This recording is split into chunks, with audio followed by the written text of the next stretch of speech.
नमस्कार सांग माने मुढ़ी सहित पकुड़ी टिके गरम गरम हेले आम बालेश्वरींकर आउ किछि दरकार नाही सेतिपई आज सकाळ सकाळ वर्षा पाग देखि इच्छा हला टिके पकुड़ी खाइबाकू आसंतु एठारे बनेइबा पकुड़ी। प्रथमे प्याज को पतला पतला कर काटि नेबे सेतिरे कंचा लंका लुण हळदी गुंड भुसंग पत्र लंका गुंड गोटा जीरा पकाई ताकू भल भाबरे गुळी नेबा। तापरे एठारे केदी अदा रसुण रो छेंचा अल्प किसी बेसन दे ताकू भल भाबरे अधिक पानी पकाइबेनी अधिक पानी पकाइ ताहा पानी हो जिवो आ तेल अधिक टाणिबो सेतिपई आपण अल्प पानी यूज करिवे जेमति बैटरटा पूरा सुखिला रहिबो सेमति ही रखिबे। देखंतु एठारे मु जेमति गुळैछि एमति ही सुखिला ही रखिबे ताहाले जाई पकुटा क्रिस्पी हबो आ खाया पे पाटी को भल लागिबो एमती ही रखिबे।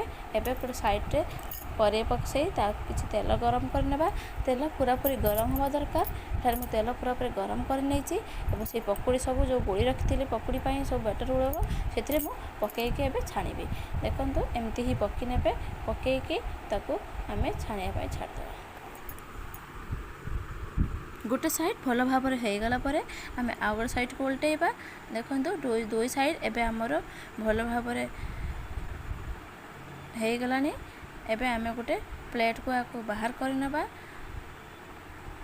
एबे आम प्रस्तुत हो गला गरम गरम पकुड़ी। आसंतु पकुड़ी सहित मुड़ी खाइबा को काहा भल लागे मते कमेंट रे जणाइबे। रहिली नमस्कार, जय जगन्नाथ।